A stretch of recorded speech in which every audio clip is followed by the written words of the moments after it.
Have you ever wondered where the problems in the world today would exist if we had deeper connection to ourselves, others, and the environment and acted from that place? Welcome to the Conscious Action Podcast with your host, Brian Berneman, who believe that connection is the key to taking conscious action as individuals and creating a better world. We are here to raise awareness and inspire meaningful action by sharing stories, knowledge, and conversations with thought leaders and change makers.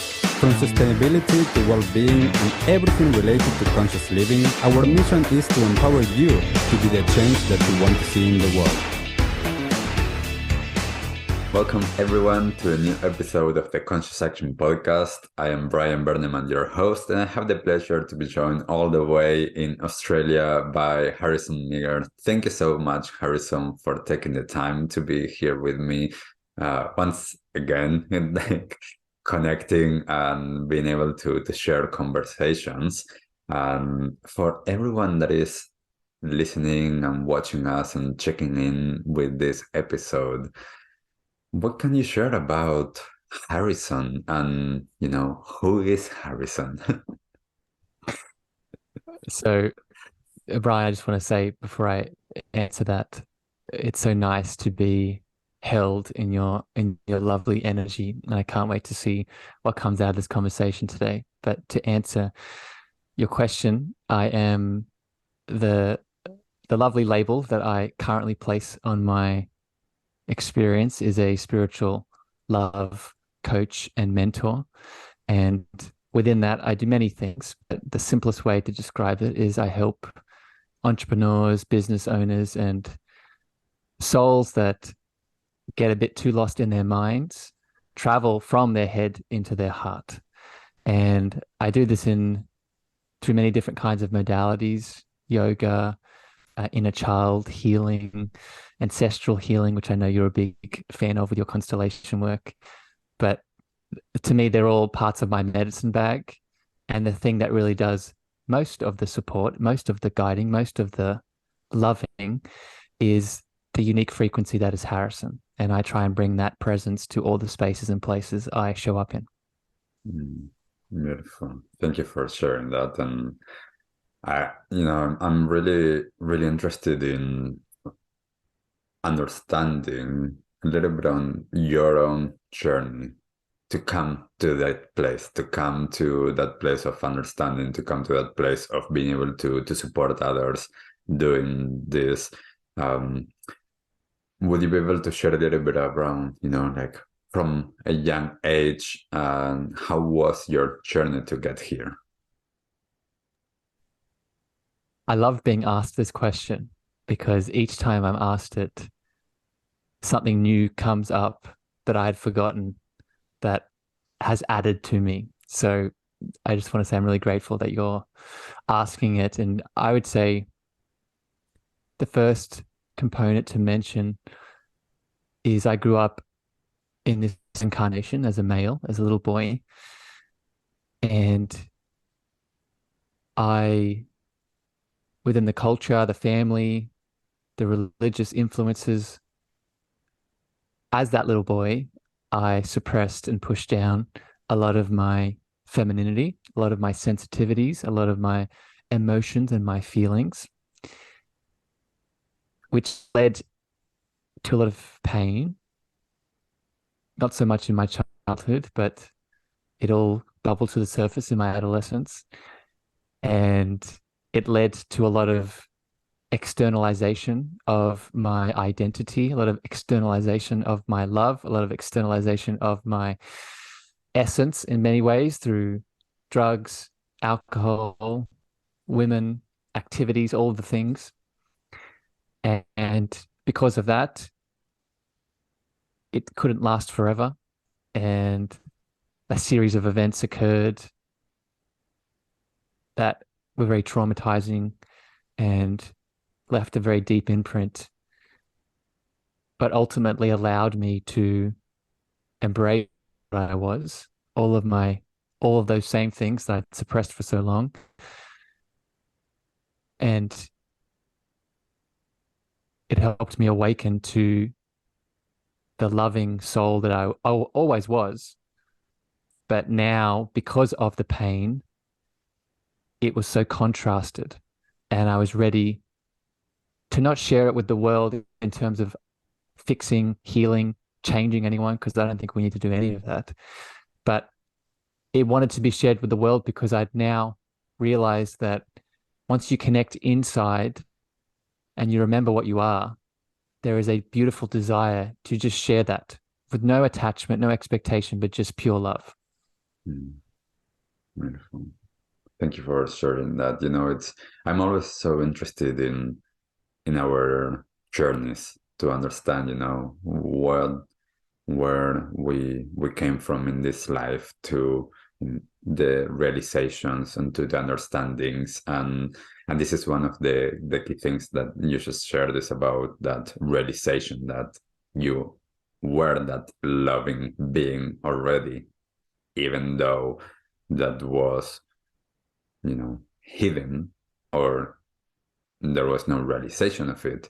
And there's so much in my own experiences in my childhood as well, and in that moment I didn't realize it, of course, but that I wasn't in touch with my own experience, with my body, with those parts of me that were hidden. And suddenly it's like, and now I know this. And there's this thing that one of my teachers used to say, and he used to say a lot, that whatever it is that we resonate with and that we love, there's this like yearning, or this Yes. momentum towards sharing it. And he used to say, it's just like when someone has a baby and they want to share, and share the photos and share everything. It's the same with what has supported us and what we realized. Yeah. And what I'm coming to understand more and more is that urge and desire to share is coming from a deep collective expression for evolution. A lot of my teachings and gifts that I share with the world are based in a Vedic understanding, and in a lot of the Vedic worldviews, that is that we're a part of an interconnected collective, that one of its baseline characteristic traits is expansion, right? We're moving, we're rippling outwards. So I think a big part of what you're saying, and what I've noticed in my own desire to share my love with the world, it's that, right? It's to not just add in our uniqueness, but also be a part of this evolution that's happening regardless. But as soon as we get on board, the rest of that momentum, we tap into the rest of that momentum. Beautiful. And I would love for you, Harrison, to expand a little bit on love. When you're talking about love, because I do know a lot of times, when I'm talking with people, running classes or teaching, different people attach different meanings to these words. So would you be able to expand a little bit on what love is, and what you're sharing about love? I'm laughing, Brian. I know you know this. I just shared this with all your beautiful listeners. I have a whole podcast on this, and it can't be answered in one question. I'll do my best, but it's just that question in many ways is why I do what I do. It's because there are so many, you're right, beautifully right. There's so, myself included, right? There's so many allusions to what that is. And a big part of my story, going back to being that little boy, a part of that upbringing, I became very disillusioned and traumatized in many ways around the understanding that my higher power, the God, the divinity, is something outside of me. And not only is it something outside of me, it's a man on a cloud that's keeping score. So part of my journey that I expressed earlier was I was religious, I became atheist, but then, and this comes back to your question about what is love, and it came in many ways. A few teachers came into my world, but they all said it the same way. And they said and expressed love as a higher power, love as our source, love as our divinity. And just saying that in itself, I think will glaze over with that understanding. But even if our mind glazes over with that definition of love, there is something inside of us that responds to that. And that's what happened to me. I responded to that meaning of love. So now, to put simply, I see love as a higher power. So when I refer to love, it's coming from that context. Thank you for sharing that. I think that it is so important for us to have an understanding when we are talking, when we're sharing, especially around some of these words that can, they are big words, as you're saying, God or love, or these words that they connect in different ways to each of us, and depending on, as you're saying, our upbringing, our understandings, our cultures, religions, we have different understanding and different perspectives. And one of the biggest things that I realized as well was, in terms of this, I also grew up in a monotheistic religion, and this bearded guy on the clouds, and somehow I didn't connect it with that, and with the Buddhist teachings around, a dynamic organizing principle as that universe, that energy, that love, whatever we want to call it. I was like, there's something there, because for me, the realization was as well that this is, I am that. This is not outside of me.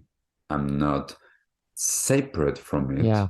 There are different configurations. I am like this configuration, you're that configuration, everyone is their own configuration, yet we're not separate from it.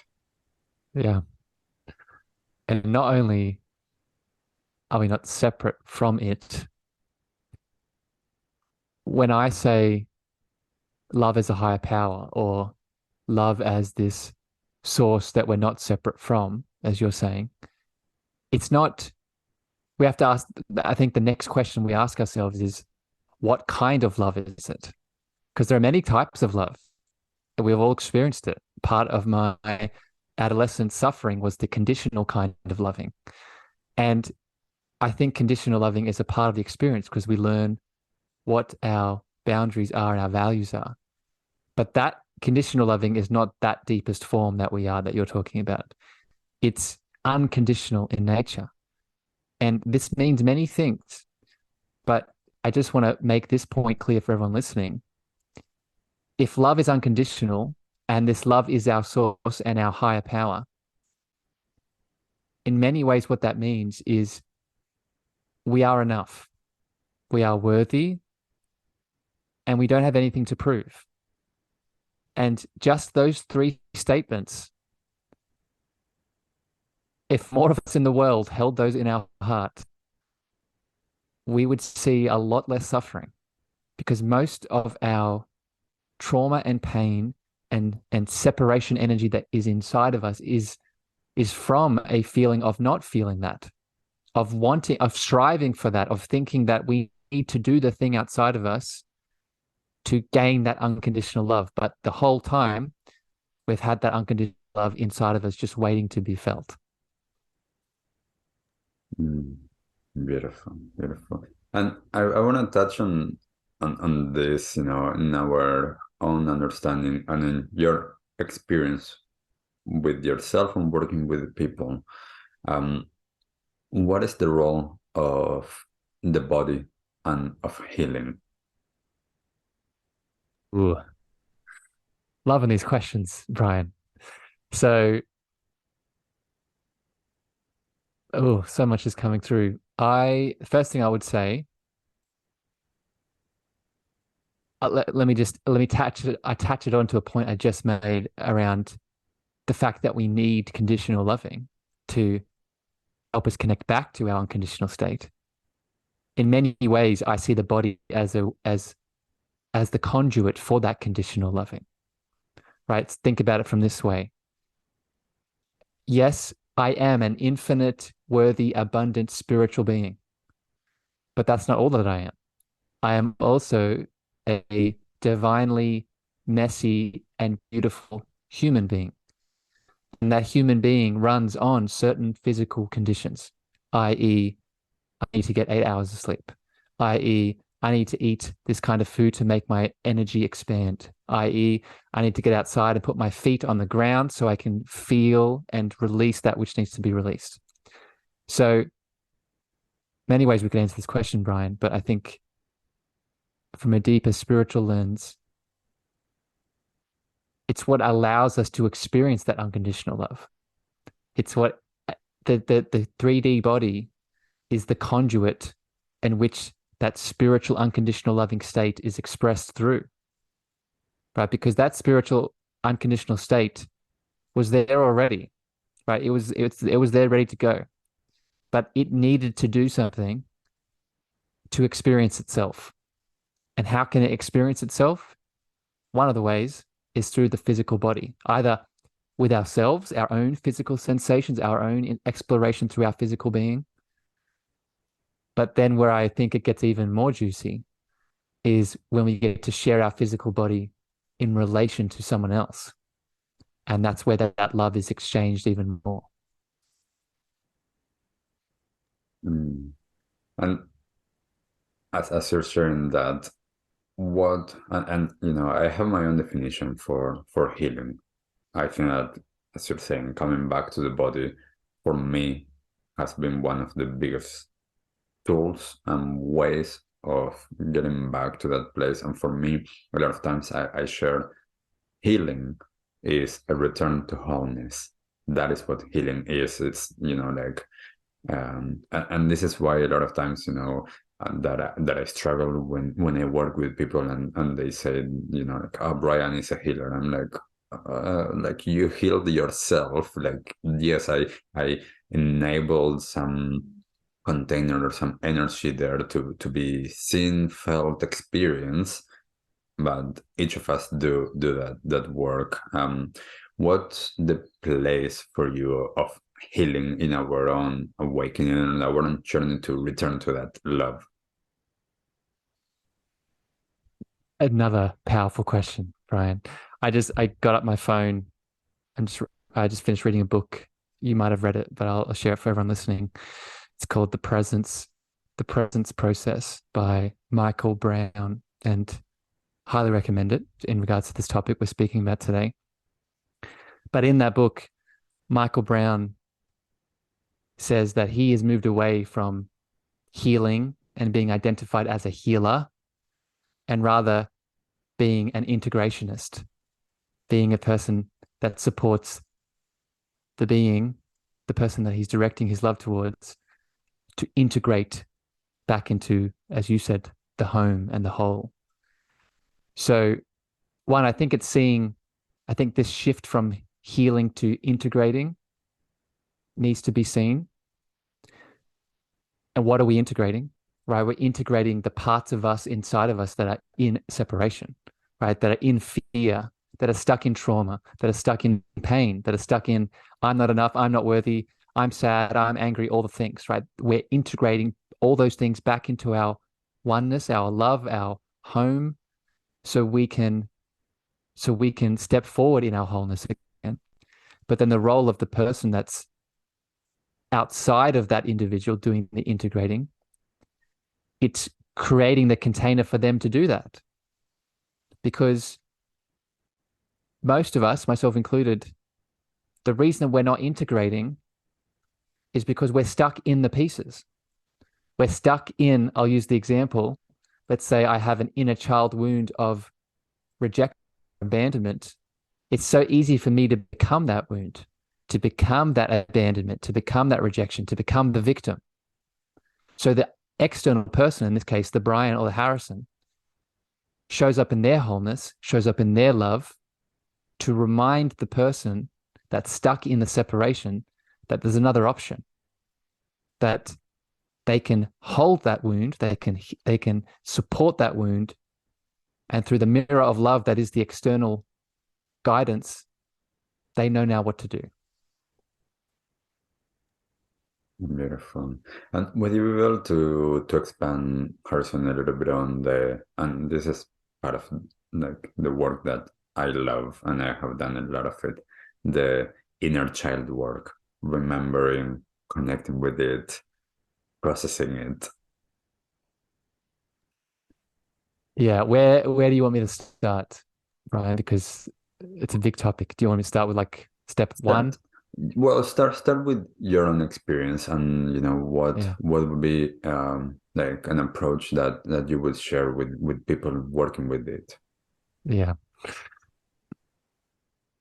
I'm so passionate about this work because it, much like family constellations, Brian, it, in my opinion, is a pillar of this integration work that we do on ourselves. And it's one of the reasons for that is it's because it's in our childhood for most of us, unless we go further back into the ancestral line, which is key as well. But for most of us, it's in our childhood that this separation, this pain, this trauma are formed. So just that understanding for people is healing in itself. That understanding of, oh, that's why I keep attracting the partner that is rejecting me. That's why I can't sustain the abundance in my work, right? It's not because of the work. It's not because of the partner. It's because there is a piece of your inner child that's trying to get your attention that is most likely unconscious and is projecting into the outside world. So just that awareness of that process can help us to start to heal in itself. But after that, there are many tools. But I would say the most powerful tool, and I speak about this a lot. I released my first book a couple of weeks ago. I was telling you, Brian, it's one of the core tools I talk about in my book, but it is the inner child letter, right? Writing a letter to that inner child that was wounded, that was rejected, that was abandoned, with the intent of not reliving the event, right? Not re-traumatizing ourselves, but rather meeting the need that was not met at that time. Because in reality, that time is now, right? There is no past, there is no future. There is just the eternal now. So that little child that is telling himself or herself the story that they are unlovable because of that event, that external event that happened, in the letter of love that you write to them, you can now explain and let them know that they can release that story, and you can give them the love that they were looking for. So beautiful. I was actually sharing yesterday with one of my clients, and we've been working with the inner child. And one of the things that I told her, it's something that I was told when I was younger, as I was doing this inner child work, was calling my inner child to go for a walk, to just skip like as I'm walking, or to play, to be able to give those things that I didn't receive in the way that I wanted as I was a kid.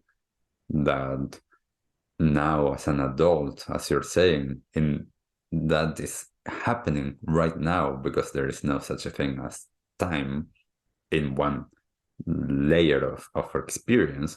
So therefore I can go and be with that child and love that little version of myself unconditionally, knowing that, he is enough, he is love, and now I can provide that love. Yeah. Another little tip I give here in that whole process that you just outlined, when you invite that child in to give it the need that it deserves to have met, whether it's love, whether it's to be seen, whether it's to be heard, whether it's to play, whatever the need is, you as the parent, because that's what you are, you're reparenting yourself. You as the parent, you need to hold the child. I refer to it as the child, meeting the need, but you need to hold it in a very specific way. And the way I explain this to clients is imagine yourself as an actual physical parent and you have physical children in your life. And one of those physical children, they fall down, they cry, they hurt themselves, and you as a parent show up. What is the state of consciousness you bring to that experience? Do you bring a state of consciousness that is like, hurry up, or you're forcing them to move through it, or you expect them to look a certain way to push them through something? Or do you hold the child in a consciousness of unconditional love and just create the container of healing from this state? So I highlight this because this is what we must do for our inner pieces, right? We must hold them not from a space of expectation, not from a place of they should be something. Because I see this all the time. I'm sure you do too, Brian, in the work that you do. People are always asking, but I've done this already. I've held the child, I've loved them, I've met that need. Why isn't it not shifting? And there's faith here. There is showing up in a space of unconditional love that's needed. And it may be instant, but it may take some time, because that child or that piece of you may need a little extra loving. But either way, you don't have expectation or attachment to it. So wonderfully said. I think that I work a lot with vibration and with frequencies, and that which you said of how the consciousness is to be able to be with it. What kind of frequency am I holding within myself to be able to meet those parts that haven't been seen, met, heard, whatever it is that they need. Yes, love that. And it's another thing that sort of rises up in me as you're saying that. I was speaking to a client yesterday about this. It's so easy for us to, like I said earlier, become identified by the wound. So let's keep this example flowing. Let's say that we're noticing that that an inner child wound of abandonment's coming up. But instead of holding it, we're immediately becoming it. When we notice it, we become identified by it. We put on the mask of the wound. So it's another sort of key here is we must do the things that raise our frequency first and then approach the wound. So when the wound of the inner child abandonment comes into our awareness, it's triggered by usually an external event, a lover, a place, a thing. The first role is not to hold the child. The first role is not to meet the child. Our first role is to get out of the dense frequency. Most of us are not mindful enough, myself included, to go straight into response. What are we mostly doing? Most of us are reacting. Most of us are getting stuck in the trigger that is brought up in the moment. So our first step is to do something that raises our frequency, right? This could be breath work, right? This could be getting outside, putting our feet on the ground. This could be, dropping into a meditation in that moment to feel our heart, whatever it is. But we must raise and then hold, heal, support, give the love that's needed. A couple of weeks ago, I was teaching a class at university, and I actually said something in similar lane to this to one of my students, because when we're able to actually practice, when we're able to understand how do I get to that place of being able to develop so much awareness that in a moment that something happens, instead of reacting, I respond to it. And what I was saying is, we need to create the conditions. We need to train our mind, our system to be able to do that, so that in the moment that something triggers us, we have already now this pathway to get to that place, to not react and to be able to respond, because we have been training ourselves to do it in that other way of the reacting all of the time. The key word there is training. And I think this is a misconception that a lot of people within this community of spiritual, emotional, and mental healing, they don't understand that I call this your mindfulness muscle. And there's a reason I call it a muscle. It's because, like any other physical body muscle, there must be, I'm not going to use the word discipline, because discipline usually comes a lot of connotation of sort of hard work, but I'm going to use devotion.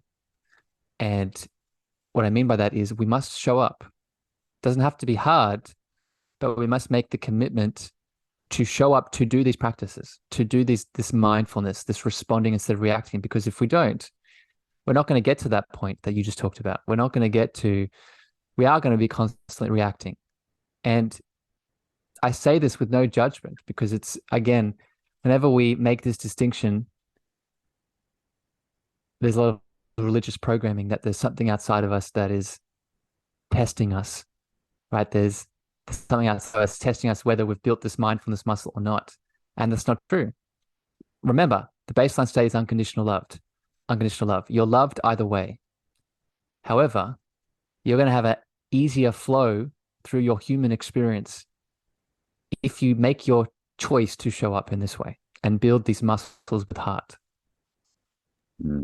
I love that. And, it's really interesting. I remember my teacher, that you just used the word discipline. He used to say discipline is when we were working and trying to find that way of practicing and that commitment, as you're saying, to show up, to actually train this in a way that is, ongoing.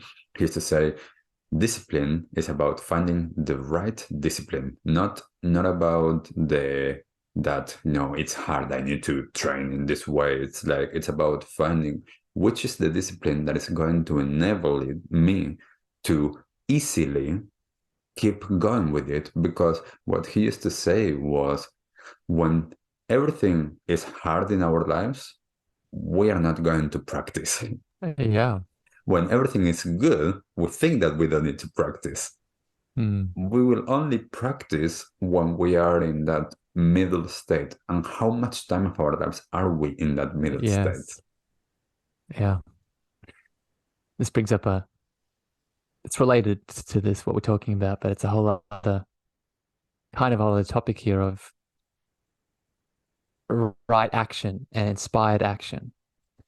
And that middle state that you were just talking about, I see that as walking the line between the divine masculine and divine feminine, right? It's our sacred inner twin flame heart, right? We have, whether you are in a physical, for everyone listening, whether you are in a physical male body or a physical female body, we both have the heart of God inside of us that is made of the sacred twin flame, which is the divine masculine and divine feminine.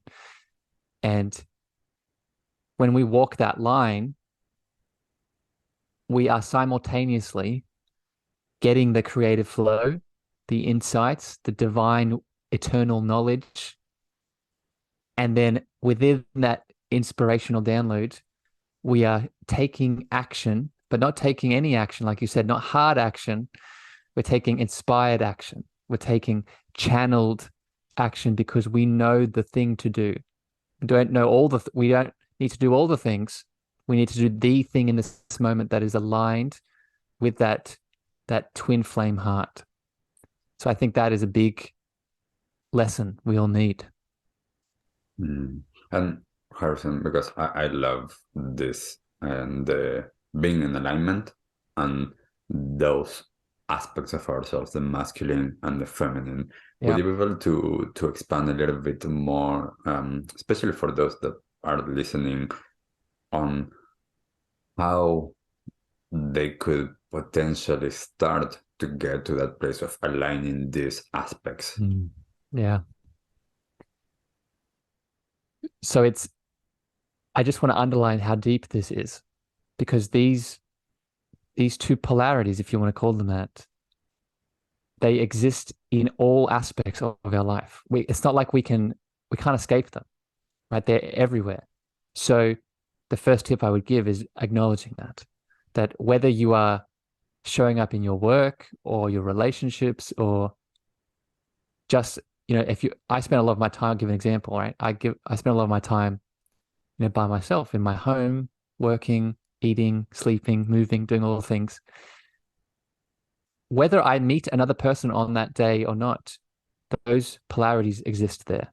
So it's not dependent on other people. This is the first point I want to make here. We don't need other people to show us these polarities. The second sort of guidance here around starting to tune into them is noticing the balance in your day between the pushing and the giving, and the receiving and the being. Okay, if I had to summarize those two sides in the simplest way, it would be that it's the pushing and the giving, and the receiving and the being. The receiving and the being the feminine, the pushing and the doing is and the giving is the masculine. So with that understanding, what is the balance of these two states in your day-to-day actions? Are you, which is often me, right? Are you only in the doing? Are you only in the pushing? Are you only in the producing? Are you only in the making? All of those things are beautiful. But if you are only in that and you don't have the silence, the stillness, the allowing yourself to receive from other people, then you'll burn out in many ways. As you're saying that, it just popped into my mind something that as I was working with one of my corporate clients, and I was talking about the importance of changing the narrative of what does being productive mean. Is the taking time to just be and not be on the doing, is that unproductive? Or is that part of that balancing for each individual, as well as, for the business and for everything else? Yeah, I think in my experience, I think it's the story that gets in the way of this balance. I can just speak to it from my experience. It's not just, are we being productive? It's, are we worthy? Are we enough in the stillness, in the non-doing? And again, bringing this back to the inner child, most of us, myself included, have grown up in school systems that graded us on how much we did, right? How much we produced, the quality of the thing that we made. So a big part of it is looking at this programming that's molding you into a kind of soul that does not allow himself or herself to feel their innate enoughness, their innate worthiness, their innate completeness without ticking any boxes, without getting any A, without producing any physical money. And that in itself, like you just highlighted, that in itself attracts in the value. Because remember that if we have a twin flame heart of God that has both of these polarities, both of them are God. Both of them, they're both a part of the oneness that we are. So wherever we are on that spectrum, whether we are in the extreme masculine doing or the extreme feminine being and not doing nothing, we are equally enough. We are equally worthy. We are equally complete. Mm, beautiful. So beautiful. And Harrison, I wanna go to back to something that you were sharing about your book, the your cosmic love antenna. And I would love for you to share a little bit of, like why writing a book? How was that process for you, as well as, what what is the, like, and I know as well, it's your podcast, the cosmic love antenna. Can you expand a little bit on what does that mean? Mhm. All right, I'll explain the meaning of the image, and then I'll speak about the book. So, along my understanding of this higher power love that is inside of us that we talked about earlier, I came to the understanding that not only do we have this higher power love in us, if it's in all of us, then it also means that it's the famous esoteric teaching of as within, so without, as above, so below. So the extent in which we start to open up and feel and connect to our inner space of cosmic love, our love frequency, I would refer to it as, is the extent in which we then share that and spread that with the world. Right? I give a very specific example, right? If we want to manifest something in terms of a lover, money, business, the long-term way to do that is to go out into the world and get it. The short-term way to get that is to go inside and remember and embody that feeling. So then you attract it in. So that in many ways is the cosmic love antenna analogy. We are all antennas of love. And one of the other sort of understandings behind it, going back to what we spoke about earlier around the importance of the physical body, an antenna system has two sections of it, has two very important parts. It is the internal frequency of love that I just talked about. But that internal frequency of love can only spread out into the cosmos to the extent in which the physical structure is honored. So the antenna analogy worked really well because it also highlights the balance between the spiritual being of love that we are and the very 3D physical human that needs to have its needs met for that frequency to be expressed.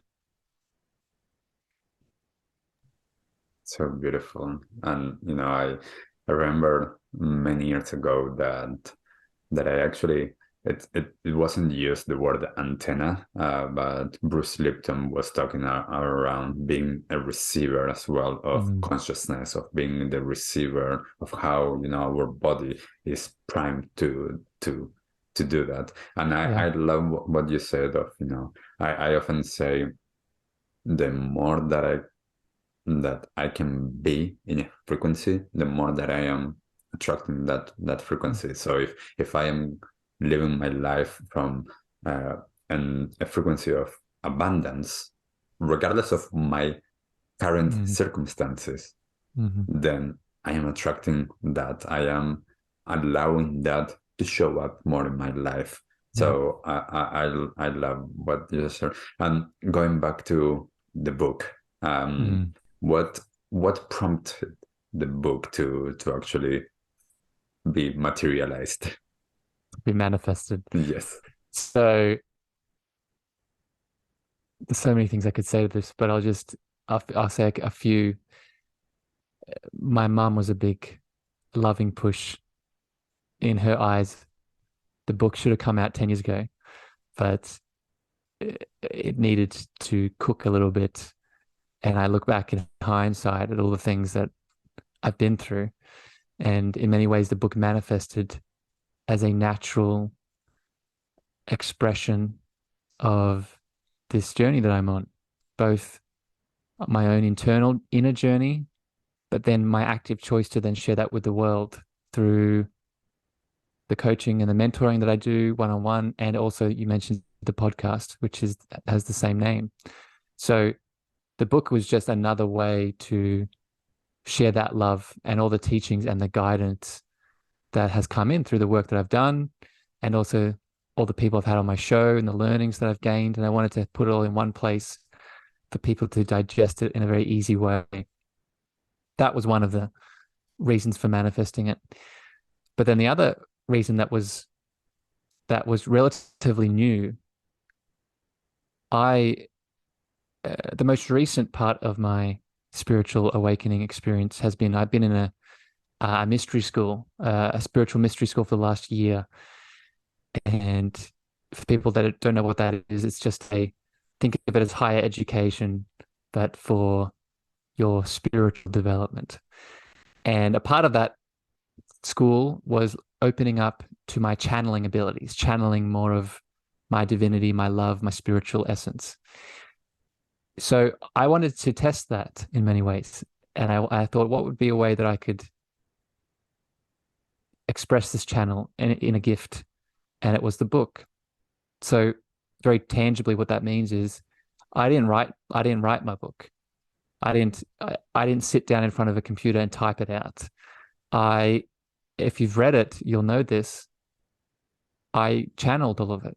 I dropped into meditation, and each paragraph I spoke into a voice recorder what came through in each of the meditations. So to go back to your question, it was also a way for me to share that with the world. And you'll see it if you read the book.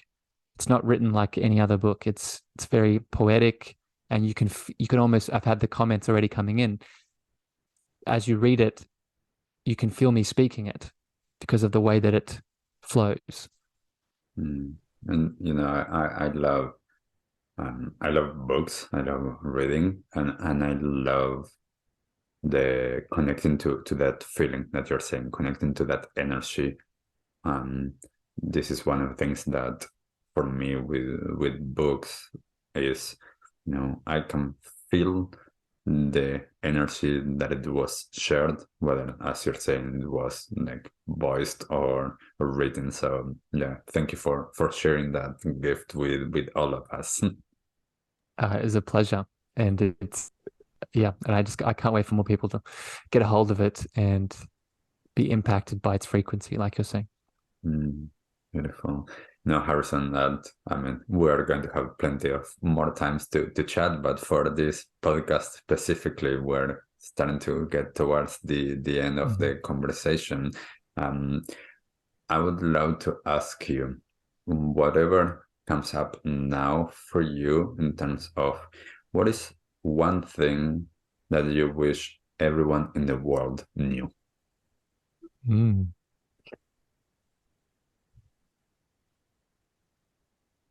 That they are the creators of their reality.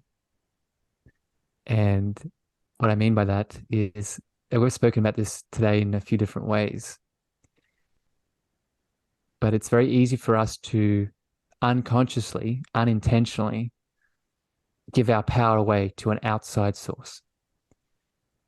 And we forget our ability not just to take that power back, but what we can then do with that power. And the way that I describe this is, we're so good at saying that we're not creative. We're so good at saying that if we see an artistic person or someone dancing or singing, it's so easy for us to look at them and say, they're creative, but I'm not. They have a thing, they have something that I don't have.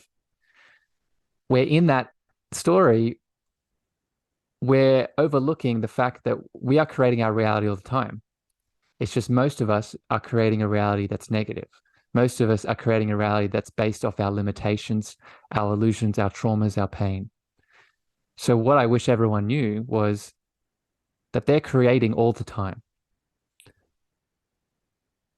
But if we start to take more of our power back in all of the ways, we can start to create a reality that aligns with our most expanded state rather than our limited, restricted one.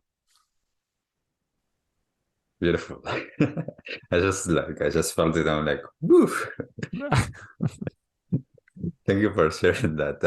And to bring this towards, and then Harrison, for anybody that is listening or watching us and they resonated with what you're sharing, resonated with you and your energy, where can they find you? Where can they see how they can engage and work with you?